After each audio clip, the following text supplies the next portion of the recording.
Welcome to the July Napa County Fire Safe Council Leadership Meeting. We have a wonderful guest speaker tonight and some updates, some general updates. We'll get to those right away. And Lori wished she could join us, but she is traveling right at the moment. So let's see. Joe, do you want to start us off with a quick update on the initiative? Any new news?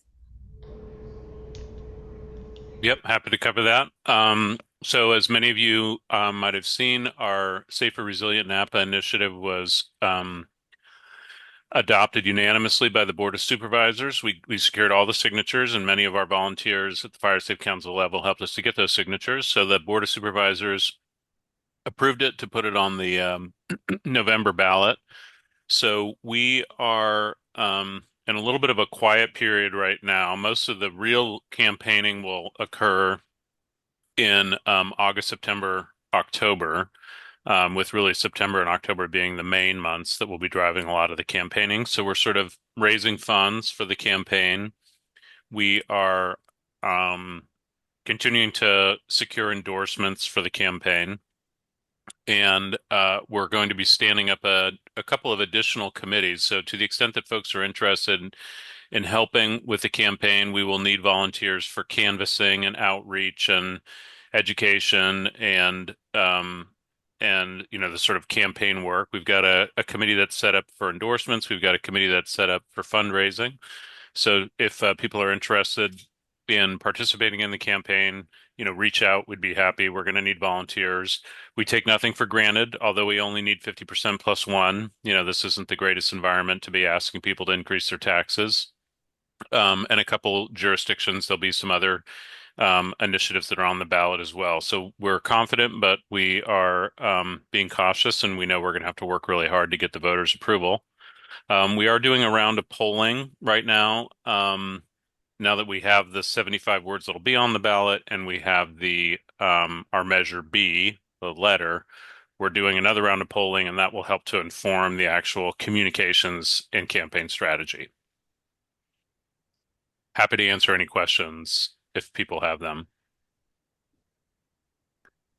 I would just mention that we do on the endorsement side, we really, we need individual citizens, city residents in Napa City and American Canyon are certainly important. Small business endorsements would be critical. So if you know folks that are interested, that have small businesses, that are city residents, that are, please feel free to help us secure those endorsements.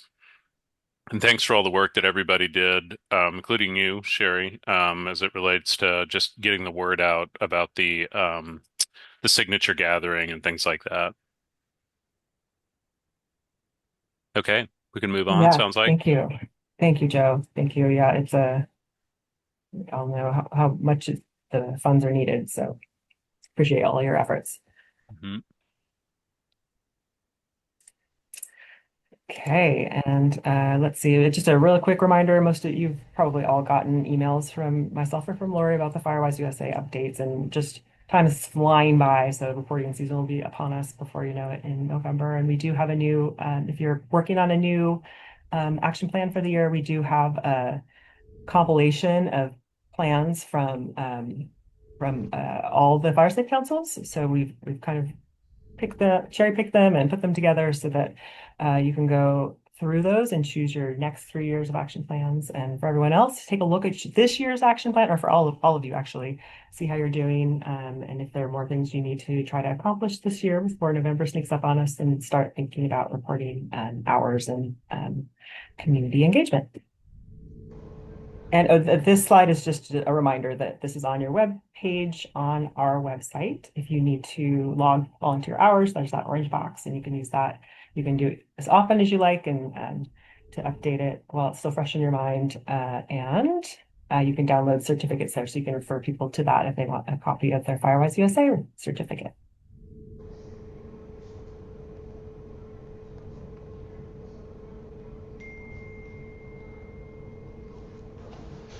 My computer is working as fast as my brain. Okay, so I know we have Battalion Chief Jason Fryer, and we also see Shanna on the call. So do you have some updates for us or anything you'd like to share with the Fire Safe Councils? Shanna, you can go ahead and start if you like. All right. And Yeah, Shanna? I don't have any updates at this time.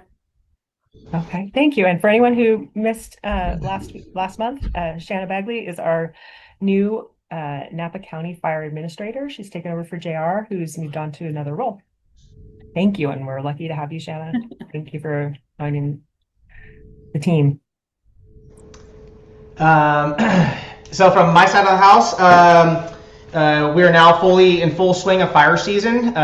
Just recently we have passed a little bit of monsoonal moisture, which didn't really have any significant helping effects for fire behavior. We've been catching starts over the last month or so. Most recently being the head fire, which was on the north end of the county. And then as early as this week, we had the Hardin fire, which was in Pope Valley.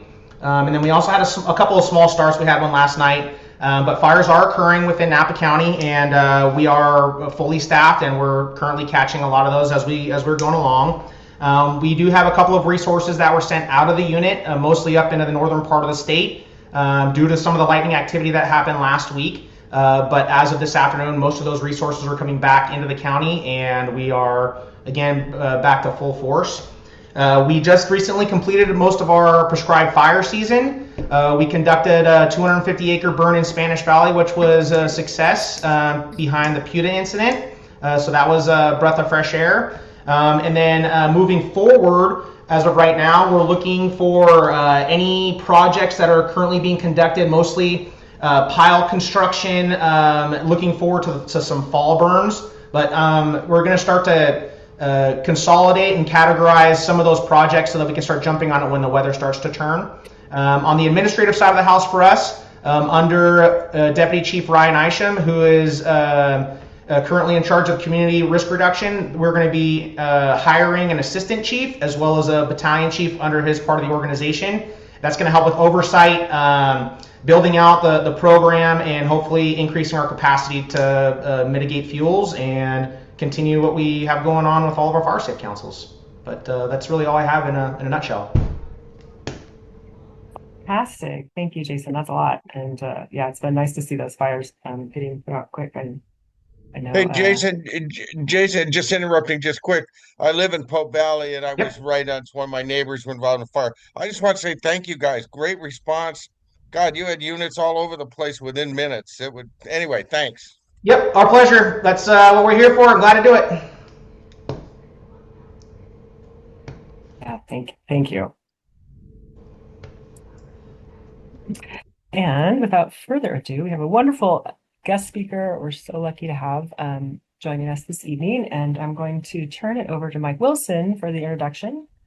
And All take it right. away. Yeah, Sheriff, I can introduce Steve. Him and I we worked probably 30 plus years in CAL FIRE, many years together. He was the fire captain there at Napa Station there on Monticello Road and Atlas Peak for a long time. We also did time over in Sacramento as chief officers, working in the pre-fire engineering and damage assessment program, helping to build that for the department. Ended up on, doing damage assessment on the Paradise Fire up in the campfire where we actually helped him pick through his childhood home rubble. So he's got skin in the game, and he is now, working for IBHS, and I've kind of kept in touch with them and heard about the program he was running and talked to Lori and Sherry about it. So we got him on a call a few months ago, and it just seemed like real good information for all our fire safe councils and everybody here in the county to and in the unit anywhere in California to learn about. So take it away, Stephen. Thank you. Hey, Mike, thank you. I appreciate the introduction. It was I always enjoyed working with Mike over the years. It was from our time as engineers together at Napa Station. We drove overnight one time to Riverside unit on a fire through the night. Just a lot of great memories in Sacramento and time together. So I appreciate that. I'm going to work on sharing my screen here really quickly. So as Mike mentioned, my background, most of it was in the field, 24 years in fire suppression. Most of it was in Napa County at Napa Station. Spent a time as a battalion chief at Yountville as well. And then moved over to Sacramento and had the great opportunity to work in the division that Mike described, where we were looking at programs like defensible space, home hardening, damage inspection, working with the electrical utility corporations and so forth. And so it was another really good experience that led to my opportunity to join IBHS. And in all my time at CAL FIRE, every fire, every call that I went to was a call. It was, you go, you do your job, you get released from the incident, you go back to the station, you wait for the next call until the fire that Mike just described. The campfire kind of changed everything for me. And I see that if I could get this video playing. So the campfire, everyone's, I'm sure, very well that it really virtually destroyed the town of Paradise in 2018. And this was the town that I grew up in, was born and raised in, and I responded from Sacramento to the fire in Paradise. And this is kind of a shot from the valley looking up towards Paradise, and just this massive column of smoke from where the fire started out in Polga, a very remote location in Butte County, and then just beelined it right for the town of Paradise because of the wind. And then I ended up staying after the fire, working on damage inspection, and Mike and I also did a short time with NIST, the National Institute of Standards and Technology, where we rode around looking at structures that were damaged and destroyed. And the location of that star there is roughly the location of where my parents' house was located in Paradise, and one of 18,804 structures destroyed during the campfire. This is what it looked like after the fire came through, taken from the bottom of the driveway, looking up at their house. This is looking down from the backyard, kind of a panoramic shot, and that's actually Mike's car that's parked down there at the bottom of the driveway, his assigned CAL FIRE vehicle. We were riding together that day and went up to my parents' house, where we did sift through some of the material to try and find whatever we could find remnants of. Unfortunately, if you look in the background of this photograph too, you see almost all the structures were destroyed in this area. And much like the town of Paradise, if you look closely, you can see a roof line of one house back here that survived in this particular location. But much like the town, almost all the homes were destroyed in the fire. This is what it looked like. I took these photographs from Google Street View after the fire of what the house was like, and played basketball. We used to have a basketball hoop right up here on the roof line. We played basketball in the front yard, mowed this lawn, I don't know, hundreds of times. Just a lot of great memories growing up in Paradise, but it's a stark reminder of the devastating impacts that these significant fires can have on homes, on people, on communities. And it really was the first time where a fire was personal to me because of my connection to the town of Paradise. And my parents lost their house that day. And it really, after I retired from CAL FIRE, it made me want to continue to do this work. It's just part of the reason that I joined IBHS. And if you're not familiar with IBHS, we're a nonprofit organization that conducts research on how severe weather and wildfires impact homes and businesses. And in the wildfire space, we really look at how the embers, the flames, the radiant heat produced by the fires exploits vulnerabilities in the structure, leading to large amounts of damage and loss. And then we really particularly focus on that large loss fire where hundreds or thousands of structures are destroyed in a single event.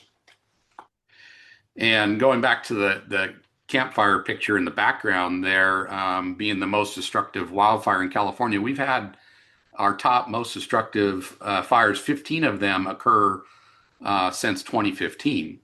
So we've been having more frequently and more destructive wildfires in recent memory. And these fires don't necessarily have to be the Dixie Fire, number 16 on the list, at almost 1 million acres in size. They can be smaller fires like the Tunnel Fire, number 5 on the list, at only 1,600 acres. And you get everything in between. It just has to take the fire has to get from where it starts into the community. And once it's in the community, established at burning structures under the extreme conditions when we experience the most structure loss, it can be really, really difficult to defend the community and homes at that point. And the fires that are being highlighted here, these are the ones that I've actually done damage inspection on, either with CAL FIRE or in my time now with IBHS, and one other one, the Lahaina Fire, that's not on this list. But it's, I think, from my time in the field to my time underneath the fire marshal's office, and now looking at the research side and being able to do post-fire events, I have a pretty unique perspective on how homes are impacted by these high-intensity events. And it really comes down to a set of a few factors. Drought that occurs at any scale. It doesn't have to be a severe drought. It can be just enough to get the vegetation dry enough to rapidly support the rapid spread of the fire through it. Wind is undoubtedly the single biggest factor that it leads to extreme fire behavior and can push the fire very fast from where it starts towards a community and into it. And then the ignition of the fire that's near the community, where the wind pushes the fire either directly through the fuels into the community or creates those embers that get lofted into the air and then deposited within the community, igniting new fires inside the community itself. Let's take a look really quickly at how the wind affects fire behavior. So we have, this is a larger research project that we're working on, looking at structure-to-structure fire spread. And this is on the back side of our test chamber where we're blowing. You can see the back side of the test chamber right here. So the wind from our big bank of fans is blowing through the test chamber, out the back doors, and across these two structures. They're the same size structure. They're a large shed, 12 by 24 feet in size, same fuel loading inside of them, metal construction. And just simply the difference between them is the wind speed. On the right, no wind. On the left, about a 25 to 30 mile an hour wind. And you can see that on the right-hand video that with no wind, the fire wants to burn straight up. And all the convective heat that's coming off of that fire is also going straight up. And if I was to stand to the side, the heat that I would be feeling would be the radiant heat coming off that fire. But now if you turn to the video on the left, and you can see that those flames are leaning over. And look at the distance that they're reaching. They're going anywhere from about 30 to 50 feet in length, whereas on the right-hand side, they're going from about 20 to 30 feet. So they're reaching in about an additional 20-foot distance out in front of that fire. And not only that, but the convective heat that would normally go straight up is also going sideways. So everything that is downwind from this structure that's burning is being heated up at a very, very fast pace because of the flames and the convective heat that is also going sideways. And so let's take a look at how a fire goes from a start to a conflagration. And so we have the start of the fire, and it really doesn't matter what starts it, just that we have the fire start. Typically in our wildland areas, everything that's ignited in that space is producing more flames, more heat, and embers. And those embers get lofted into the air, and then they're carried downwind by the fire. And they're generally how the fire is going to enter into the community first, through the embers. And if those embers land on a house, maybe travel in through a void space like a vent, they can lead to the direct ignition of the structure. Or they can land around the house, ignite a combustible object, and then that object can lead to the ignition of the home. And here you see the Fort McMurray fire in Canada, where this high intensity fire on the left-hand side of the screen, there was enough separation distance between that high intensity fire or that timber fire and this community because of that green belt and the road, but the embers are what brought the fire into this the community in this particular location, at least. And you can see those spots where the embers ignited fires around these couple structures here. While the embers are flowing into the community, that outer edge of the fire, that leading edge, will eventually reach the outer edge of the community, and those homes on the outer edge will be exposed to the flames, the radiant heat, and also the embers as well. And whether it's the embers flowing into the community or the flames igniting structures on the outer edge, once we begin to have structures igniting simultaneously or in short order of each other, then that sets the table for that fire to change from a wildfire to an urban fire. And in this context, an urban fire is everything that you see that's inside this community, the urban fuels that can be ignited by the fire, the homes themselves, the sheds that are on the property, the fences, mulch, vehicles, landscaping materials, vegetation, ornamental vegetation. They're all fuel for the fire, can help spread the fire within the community.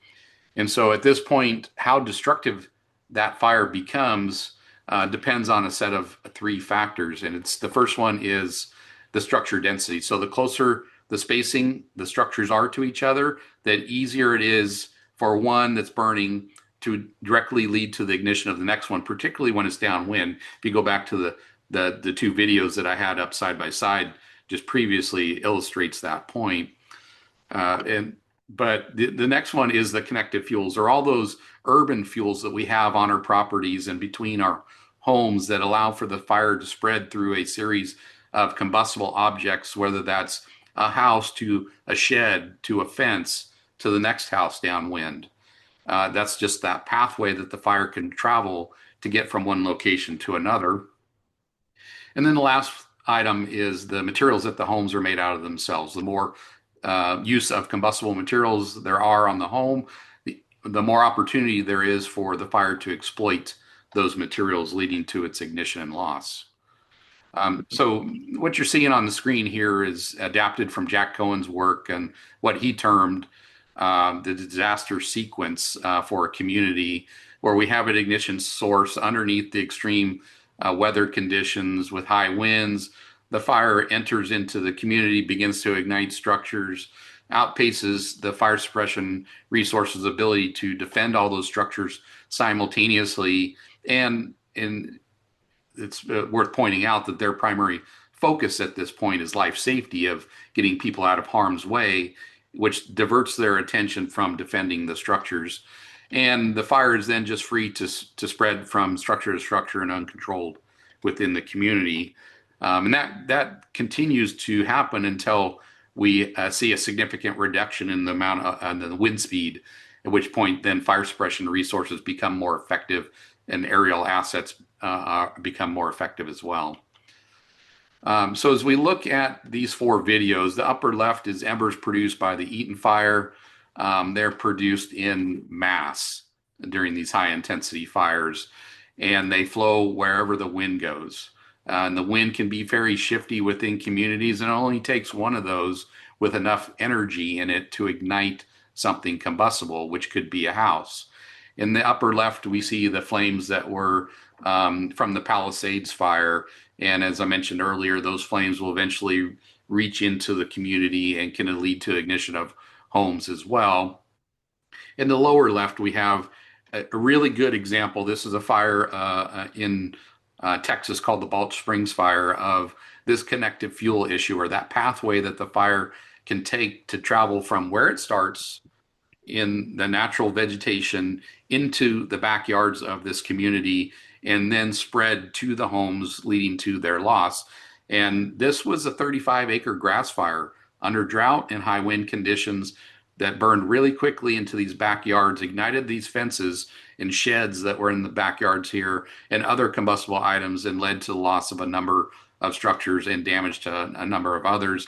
And then in the lower right, we have a video, doorbell video from the Marshall Fire in Colorado, where we see this direct structure to structure fire spread, where that structure that's in the middle was fully involved, and it over time spread from the right-hand side to the left-hand side of that structure, and then ignited the tree in the front yard, and the tree in that structure led to the ignition of the next home in line. And that continued that progress of igniting structure to structure in this particular location until we had the interruption or increased spacing between structures because a street passed through that location. So all structures on that side of the street were lost until it hit the end of the street. This is what we call the exposure. This is what homes are exposed to under the extreme conditions of a wildfire, and what they have to be able to survive in order to survive. So we put a lot of value on preventing the ignition of the home. This is some of the research we've done at looking at that structure fire spread at our research center. But during my time managing the damage inspection program for CAL FIRE, we had an opportunity to analyze the data and found that when a home has any amount of damage to it, it could be a cracked window pane, blistered paint on the side of the house from radiant heat exposure, that there's greater than 90% chance that that structure will be completely lost. So we have to stop them from igniting, because once they're lost, the firefighters, if they're in the area, they have to make a split-second decision of, am I going to expend my valuable resources, water and crew time and other resources to defend this structure and potentially lose it anyways, or am I going to write this one off and move to the next one that I might be able to defend and save? And so that's why we see the vast majority of the structures that have damage to them result in a total loss. So we really look at the research that we do in 3 lanes. First lane is modeling. We do some modeling to help us design research projects. As we do the research, we take the data that we gather, we run it through the models again, see what those models are telling us. We also do our experimental research, and I'll explain a little bit more here in a few slides, but we're really looking at that structure fire spread. We're also looking at plant flammability in the 0 to 5 foot space and 5 to 30 foot space out from the walls of the structure. And then we also deploy to the field during the most destructive wildfires and do a fairly comprehensive post-fire analysis. And from that, we can help, during our post-fire analysis, bring stuff back to our research center. And you're looking at some of the experiments that we've run over time at the research center since 2010. And right now we're really looking, as I mentioned, a lot at structure fire spread, spacing between structures, the orientation of the structures to each other, the materials that they're made out of, the wind speed. We vary the wind speed to see how the wind affects the flames and the materials that are downwind with the radiant heat and convective heat that's the wind pushes towards those structures. We're also looking a lot at plant flammability, as I mentioned, in the 5 and 30 foot space out from the walls of the house. And what we are seeing in the field, we also, as I mentioned, go out on our post-fire analysis, and these are 3 of the fires that we've deployed to over the years. And from the data that we gather, we always go back to the research center, analyze that data, and then produce a report from it and make that publicly available so that we can continue to learn from these types of events. But what we are seeing from our research to what we see in our post-fire analysis is very similar to each other. That the building can be very vulnerable to the flames, the radiant heat, and the embers produced by the fire, and the things that surround the structure can help act as that pathway to get the fire to the structure, leading to damage and loss. So our most recent field deployment was on the LA County wildfires, where we teamed up with the CAL FIRE damage inspection teams, and we went out into the field and we looked at those 3 conflagration factors: structure density, connective fuels, building materials. And you can see on the right hand side of the screen kind of a generalized grouping of the attributes that we analyze on each structure And we really looked more at the structures that have had damage to them, not destroyed, because unless somebody was there and saw what happened on a destroyed house, there's so much damage that you can't recreate what was the tipping point for the structure. Where did the fire start and what led to that ignition on the structure? But when you're looking at a damaged structure, you can potentially recreate the path that the fire took to get there and what was the tipping point for the structure. And so taking a look at kind of our three biggest findings from our deployment is that structure density. When you have very tight spacing, 10 feet or less, even a well-hardened structure that is built using the best building materials will struggle to survive. There's just too much heat for one structure that's burning for the other one that's within 10 feet to withstand that amount of heat for an extended duration of time. And so structure spacing is one of the most critical factors for structure survivability. The better the spacing, the better the odds. So let's take a look at how that happens. And we have this animation where, as I mentioned, embers will flow into the community and typically bring the fire into the community in the first place.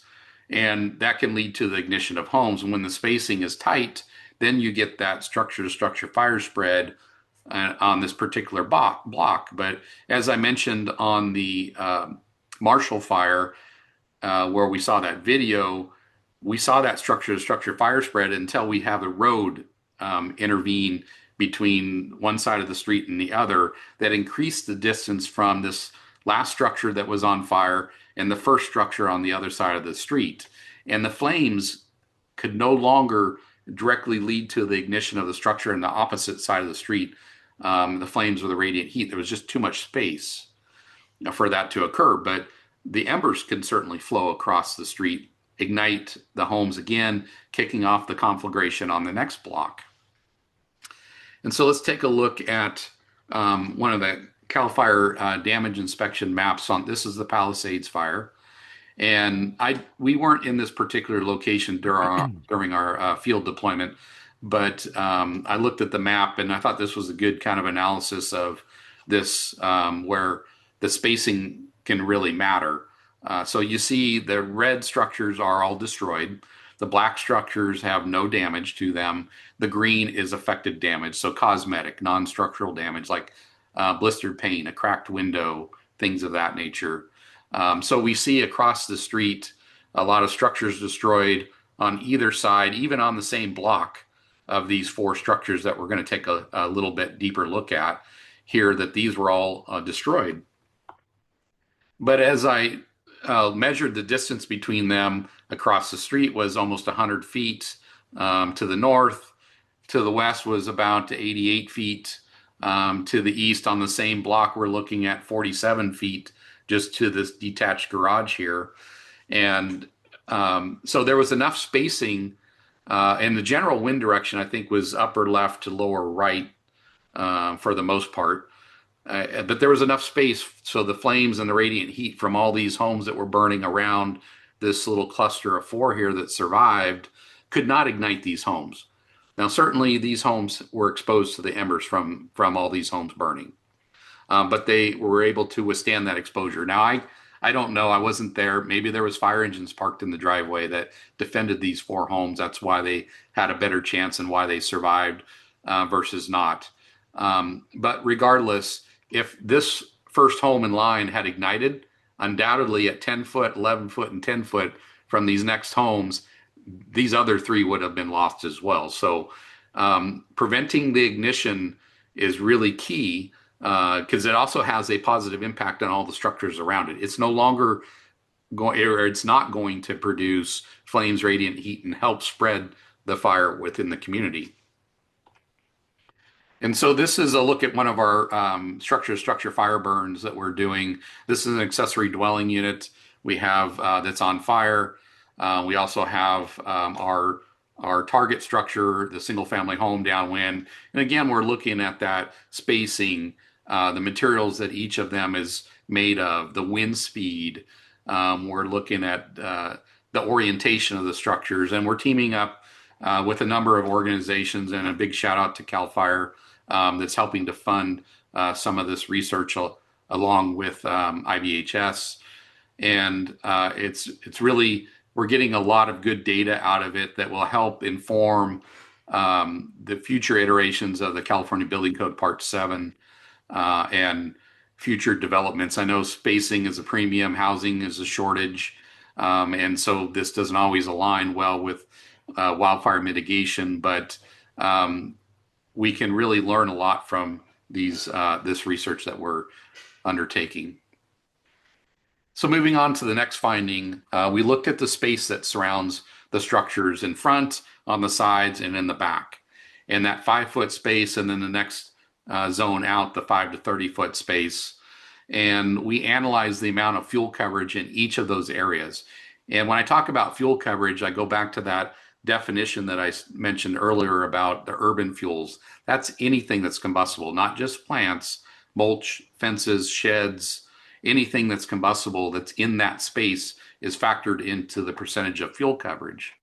And we found that when structures, or when that 5-foot space out from the walls had more than 25% fuel coverage in it, that the chance of damage or destruction shot up to about 90 to 100%. And then in the next box down, we looked at the space further out, that 5 to 30-foot space. And if you did really good fuel reduction in that 5 to 30-foot space, it was less meaningful if you didn't also do good fuel reduction in the first 5-foot space out, because the flames could travel through that 5 to 30-foot space, get into that 5-foot space next to the walls, and lead to the ignition. Even a small flame in that space can lead to the ignition of a home. So it really goes to that first 5-foot space as being the most critical area of all of the area that surrounds the house, and really having very stringent fuel reduction in that particular space. So here's an example of some of the things that we noted during our deployment, and a lot of things that you would expect: fences, pergolas, decks, vehicles, vegetation contributing to fire spread. Some of the things that you may not expect: trash cans, hot tubs. So here's 2 trash cans. So this is the tote style trash can that you wheel out to the curb on garbage day, and the trash person comes by and picks up. So here's the metal bar where the wheel's attached to the trash can. There's one. Here's the second one. So they were sitting in front of this garage door. What happens with trash cans, that they're plastic. The plastic doesn't necessarily exhibit flaming combustion like other combustible objects do, but the contents of the trash can does. So what happens is under those winds that are associated with the fire, the lid of the trash can is propped up and floats over backwards, and then it's open.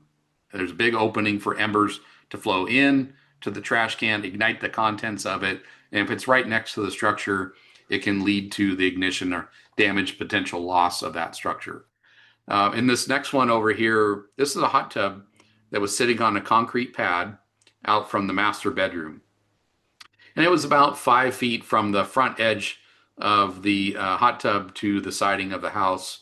What happened is embers accumulated up against the edge of the outer housing of the hot tub, ignited it. And even though the inner portion where you sit has water, it does not suppress the fire on the outside of the hot tub. So this fire developed on the hot tub, and you can see all the damage to the house. We had fire up underneath the eaves. This 2 panes of glass fell out completely, was laying on the ground. Both panes of this tempered panes of this sliding glass door were completely broken out. This portion of the sliding glass door had leaned out from the framing. And so this was a near miss. This structure was almost completely destroyed, and if it wasn't for firefighter intervention, would have been. So again, leading that percent of fuel coverage, when you have combustible items in that space, they can ignite under these extreme conditions, leading to damage and loss. And so we have done and are continuing to do some research around vegetation and plant flammability and looking at its ability to help spread the fire towards the structure or lead to the ignition of the structure. And I'm going to show you a video of one of the research that we did. And we did this same exact scenario a number of times. And what you see is over here is some wood cribs, and it's simulating a small shed that's on fire. And this is a 25-mile-an-hour wind inside our test chamber. And we did this research without the plants involved in the middle here. And these cribs are 20 feet from the leading edge of the wall. And this house is built to California Building Code Part 7. It's Part 7 compliant house. And so what we found is that without the plants in the middle, we always saw damage to the house, cracked window pane, blistering, or damage to the siding material. But it wasn't until we introduced the plants here, and the trunk of the plant is 3 feet from the wall of the house, that we began to actually see the ignition of the home. Now, these are some of the more vulnerable plants, and I have a hard time saying this plant name. It's arborvitae. And so they're one of the more vulnerable or flammable plants, but you can see the plant off-gassing. And so it went from 163% live fuel moisture content, very wet, to igniting in 7 minutes of starting the test. So that's why I talked about the flames are bending over. The convective heat is also bending over. Both of those are flowing downwind and heating up everything that's downwind at a very fast pace. So even well-hydrated vegetation and other materials can be dried out in a short period of time, leading to their ignition and then spread of the fire. And so we are continuing to do that research at IBHS. And here's an example of that on the Palisades fire, of vegetation helping to spread the fire within the community. And the last finding that we had was on the building materials. And I don't think this will be a surprise to anybody, and probably the others aren't as well. But when you start stacking mitigation actions together, in this example, we had a Class A roof, non-combustible siding, 2-pane, double pane windows, and enclosed eaves. When you start having more resilient features about the house and the surrounding area, you significantly reduce the risk to that home from igniting under the wildfire conditions, compared to only doing one mitigation measure. So it's a set of actions that address the vulnerabilities to the house and the surrounding area that give the home the highest probability of surviving. And I'll give you a couple examples here of some homes that we took a look at. Both of these are in Palisades. This one, I'm not sure exactly how the fire came onto the property, whether it was from above onto this hillside here, or from below, which is a steep drainage leading up to the house. General fire direction was top of screen to the bottom. But we have a hot tub here on this concrete slab. We have a railroad tie retaining wall. And these two things ignited and created a high intensity fire close to the wall of this structure. But this structure was very well hardened. Class A roof, cement fiberboard for the fascia board. The eaves were enclosed with cement fiberboard siding, so all non-combustible materials. Low amount of flammable materials within the 5 feet. This is synthetic lawn. You can see this plant completely consumed itself. But this window was in this particular location, the weakest link in this entire system. Oops, going the right direction here. So this window had metal frame and 2 panes, and both panes were tempered. So you can see the outer pane broke out, the inner pane stayed intact. Had the inner pane also broke, or this only have been one pane, it's likely that the fire could have entered into the structure here, leading to its loss. So the good building materials and lower amount of flammable materials within the 5-foot space, even though we had this hot tub and the retaining wall burning, this house was able to survive. In the next structure, we had I believe the fire came up from below a steep slope. It's hard to see, but this is two panes. The outer pane is cracked. It's annealed glass. The inner pane was tempered. Class A roof, stucco siding, metal gutters, and downspouts. The biggest vulnerability with this house, and again, low amount of combustible items in the first 5 feet, was the vents here, the foundational vents. And the homeowner, prior to the fire, had done this retrofit. You can see the old mesh behind the new mesh that they put on the outside. And so the old mesh 1/4 inch would have allowed embers of larger size to pass through and potentially ignite something on the other side. But they put this newer mesh with 1/8 inch gaps in and didn't allow embers of larger size to pass through. And in this location, this is a location that is really a spot where embers tend to accumulate up against the base of the house. And so this was a very vulnerable area. So a good thing that the homeowner did this retrofit. With all of our research and that of others, we have developed a program called Wildfire Prepared Home. And it really focuses on 2 specific areas of the property, the home and the surrounding area. So in the surrounding area, we look at those 2 of the 3 factors that lead to structure losses, structure density. Can we move structures further apart from each other? If possible, typically only maybe a possibility for a shed that's on the property, moving that shed further away. Connective fuels. So can we break up the pathways for the fire to travel from a house to the shed, to that wood fence, and then to the next house in line by creating a non-combustible portion of the fence closest to the house? And then with the house itself, looking at the vulnerable components and how can we make them more resilient to withstand the exposure from the fire. And so we have 2 lanes underneath Wildfire Prepared Home. The first lane is called Essential, and it addresses the essential mitigations that every home needs to have in order to withstand exposure to embers.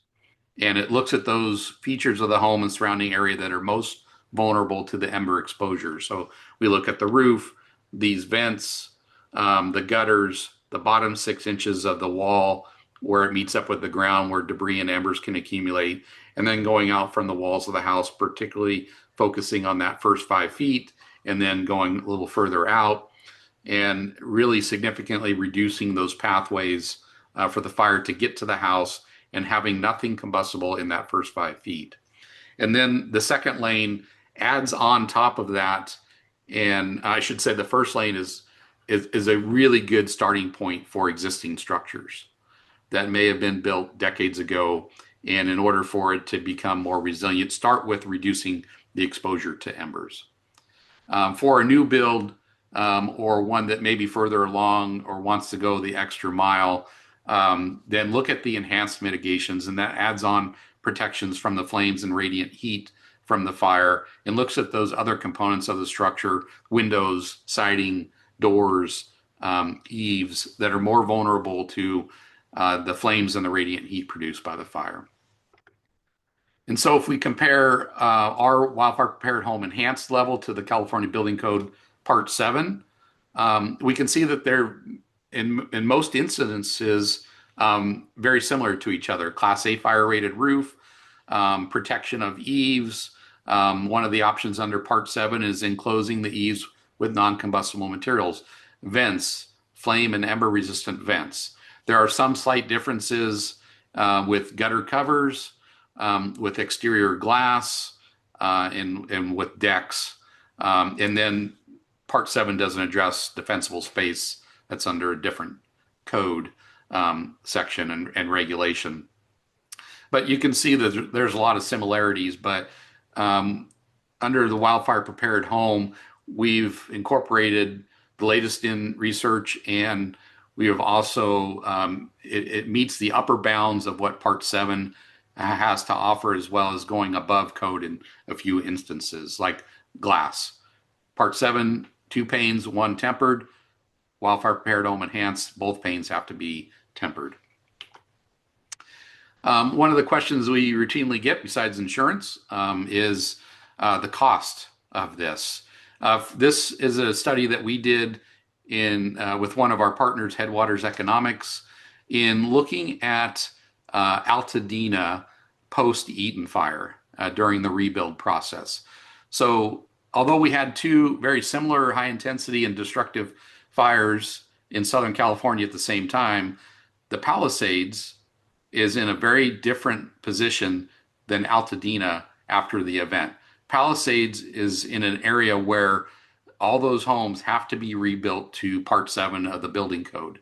Altadena is not like that. Only the outer edge of Altadena, where it meets up with the Angeles National Forest, has to be rebuilt to Part 7 of the building code. The vast majority of the interior that was destroyed can rebuild with anything they want. A traditional home, no wildfire resilience.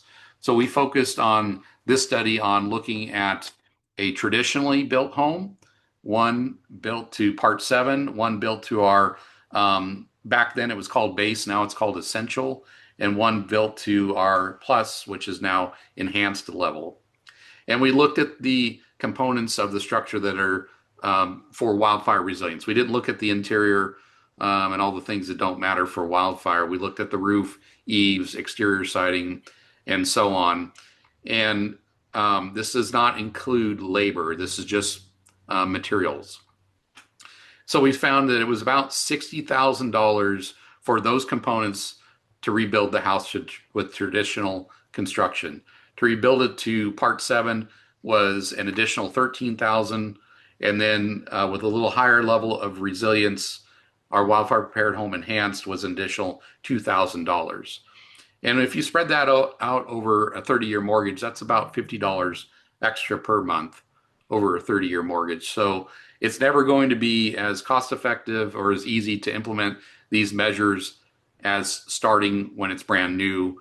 If you do it later on down the road, then you have to remove stuff to put the new things on, and it's going to be much more costly to do it at that point and harder to match materials.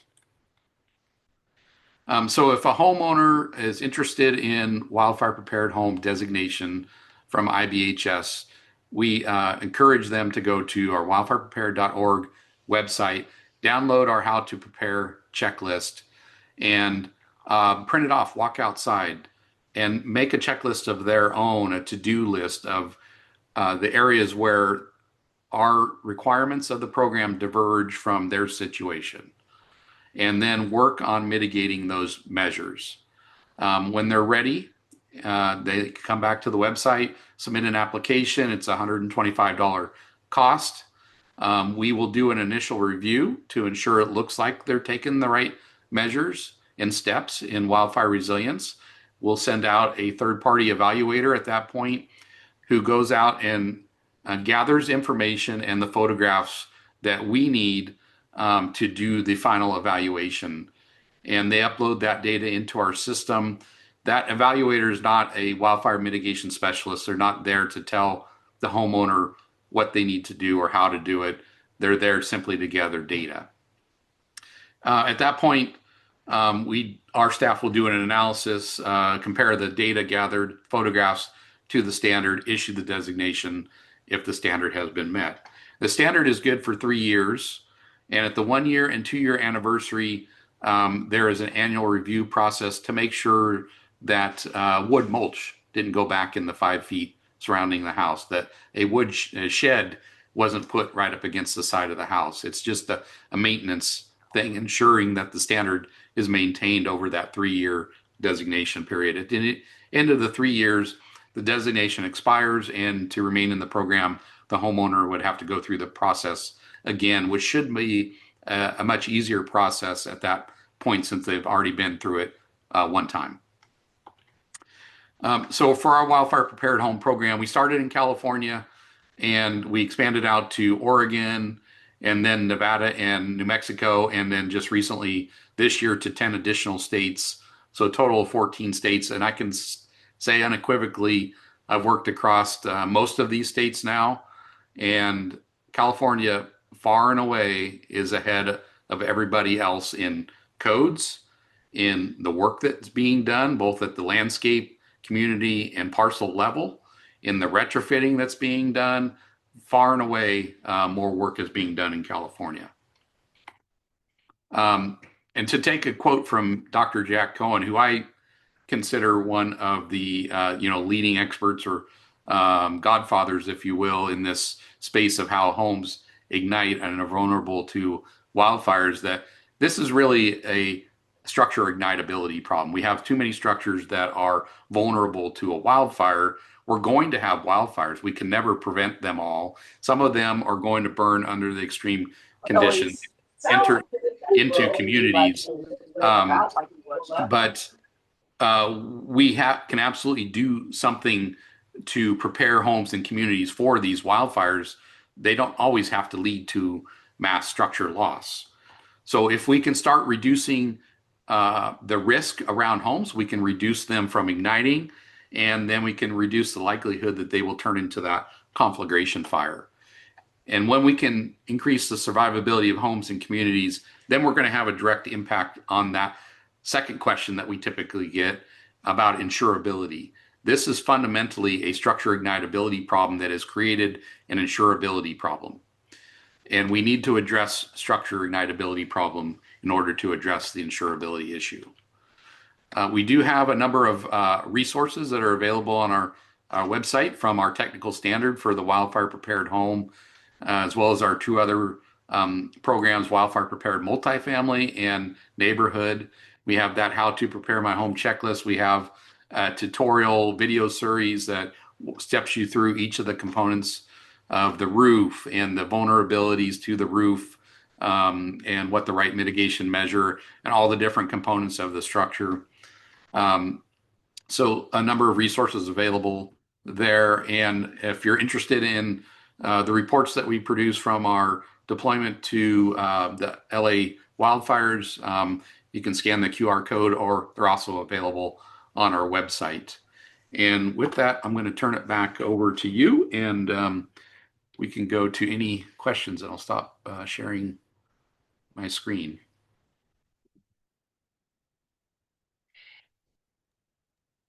That was great. Wow. Thank you so much. That was super informative. Oh, thank you. Yes, I'll second that. That was amazing, and boy, it's really striking, I think, and important for people to see that, like the how fire moves, and also the post-fire work that you're doing to try to figure out how homes catch on fire. I think that's so compelling and inspiring for doing the defensible space work and home hardening that we need to do. It's so really important. brings It's it that home. combination of addressing the home and the surrounding area has to be done together. I see. Brandon, go ahead. Yeah, Steve, thanks so much. This was incredibly informative and terrifying at the same time. My question is, and you touched upon it with, different codes and different, building techniques and different building materials, but is this information being translated to local county communities and state communities where they're addressing spacing between homes, with respect to if you're building a community, increasing the space between homes to prevent this sort of thing? Yes, we are producing reports, and not just us. Our research partners over at NIST, the National Institute of Standards and Technology, have done a lot of research in this space as well. Dr. Michael Golner at UC Berkeley recently analyzed CAL FIRE's damage inspection data and found structure spacing to be one of the most critical factors as well. So the word is getting out, but unfortunately, it's a collision with housing affordability and availability versus wildfire resilience. So yeah, I mean, our goal is to continue this research to find out kind of a distance where that direct one structure igniting the next one in line without anything in between them, other fuels in between them that helps provide that connection. We'd like to really hone in on that distance. I mean, that can vary depending on the material the house is burning versus the one that's downwind, the wind speed. There's a lot of things, but provide guidance and to the continued development of Part 7 of the building code and new community development. The developers are we're working with a lot of developers right now across California in this space, and they're under immense pressure to increase the amount of housing stock in the state. But again, that doesn't always align with wildfire resilience. So a number of them are implementing our other program, Wildfire Prepared Neighborhood, which really scales the home program just across entire developments. And that's a really big factor right there I want to touch on, because in the insurance space, insurers are there to write insurance. That's what they do. If they don't write insurance, they're not in business. But they've experienced a number of significantly destructive fires, and when you're transferring your risk, which is what a insurance policy is, they're assuming the risk that if your home burns down, they're going to pay the claim based on the conditions of the policy that you have with them. They want to ensure now, because of all the recent destructive wildfires, that homeowners are doing their part as well to reduce the risk and what they consider good risk. And part of that process for them, they don't know all the different codes and ordinances that local jurisdictions may implement. But they do know, at least for Wildfire Prepared Home, because they are the companies that fund the research that we do. So they know the requirements of Wildfire Prepared Home, and they know that when a homeowner has that certificate, that they have gone through that verification process. And a third-party entity has gone out to that structure and noted all the things about that structure with photographs. And then that has then, in turn, that information has been compared to the standard before the designation is issued. So they know when a property owner has that property has implemented the right actions. But they don't necessarily know what the property owners next to them have done. Right. And wildfires, That was my comment, is that hopefully their neighbors are doing the same thing. yeah, and hopefully, but they don't know that necessarily unless they also have a wildfire prepared home designation. But in our new program, the neighborhood level, all of the homes within that community will have the designation. So they're more apt to write a home that has a wildfire prepared home designation in a wildfire prepared neighborhood, because they know that geographic boundary, and every home within that boundary is built to a high standard. Fantastic information. And from the chat, how does this help with fair plan premiums, for instance? Could you? Yeah. So I'm not as an expert in insurance. My background is in the fire, having worked alongside Mike for a lot of years. So I have picked up a little bit about insurance, and what I know about the FAIR plan is you can get a discount from the FAIR plan first by having addressed components of the structure and defensible space area. So you can get up to about a 15% discount on your policy from the FAIR plan by implementing these measures. The biggest advantage, I think, about having like wildfire prepared home designation, one is that you've taken steps to reduce your risk, but secondly, that allows you to have a meaningful and good, positive conversation with insurers. And we've seen just recently, I think it was yesterday or day before, Commissioner Lara sent out a media blast that there are now 11 insurers in the state that are expanding their coverage back out into wildfire prone areas again. So as insurers go out into these areas, they're looking for that homeowner that has done the right work, that has reduced their risk. And that can help you get off of the FAIR plan back into the admitted market.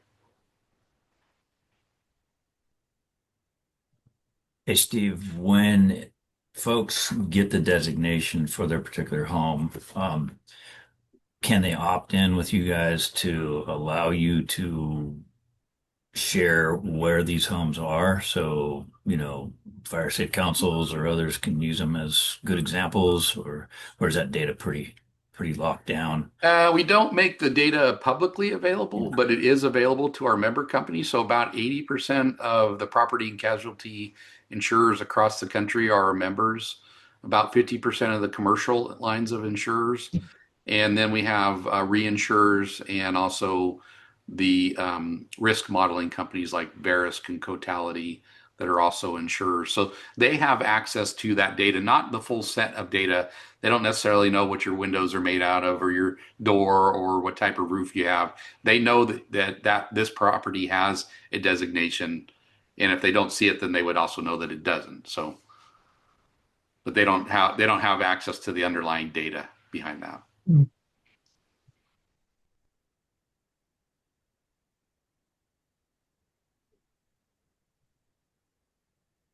Really great information. Let's see.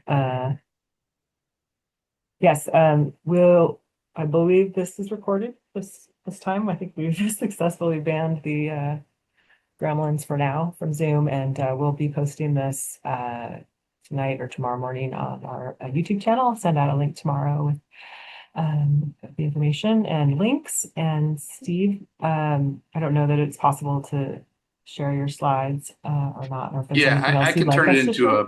I can turn it into a PDF and send it to you to share out.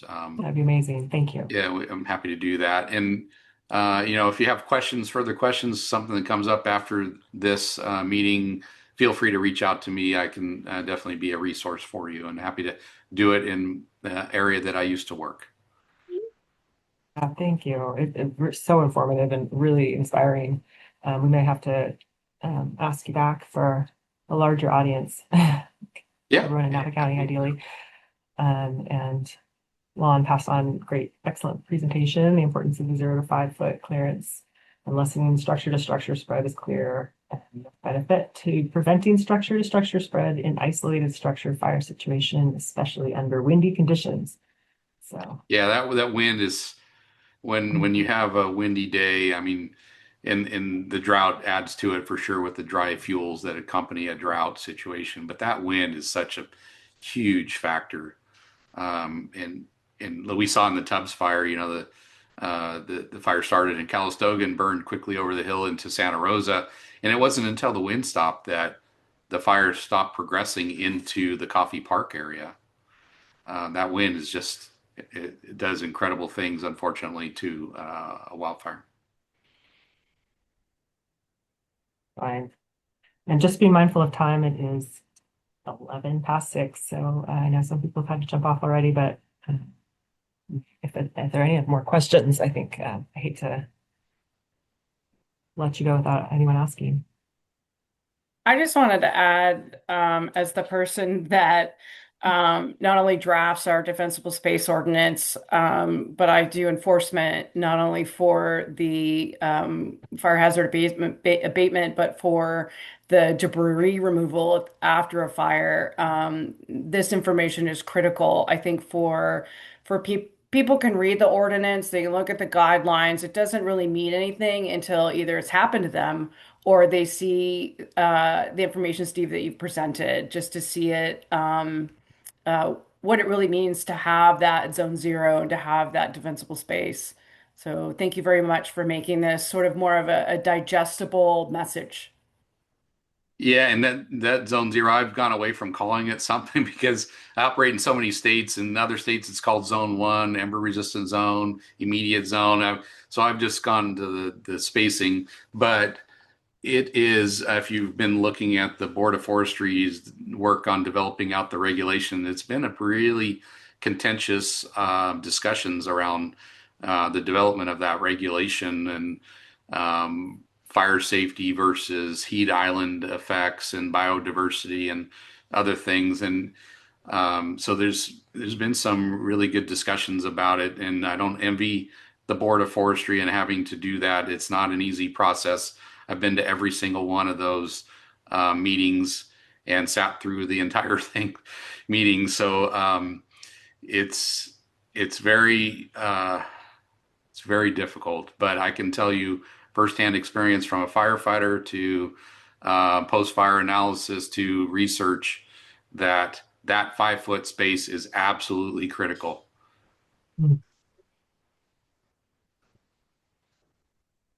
final words, but I mean, that's really helpful.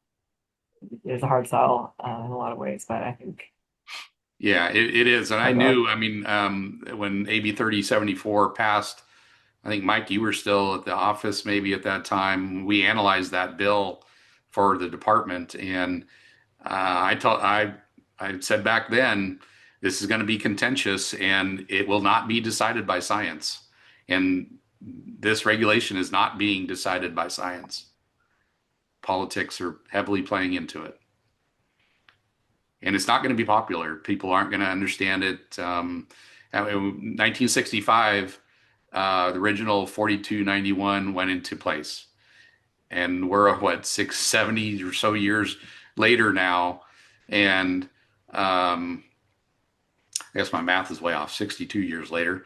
And we're still trying to educate people about 5 to 30 feet and 30 to 100 feet. That 5-foot space is going to blow people's minds because it's so personal and it's right up against the side of the house. And it's going to be very difficult for those organizations who are implementing an ordinance or CAL FIRE defensible space inspectors to have conversations with homeowners about it.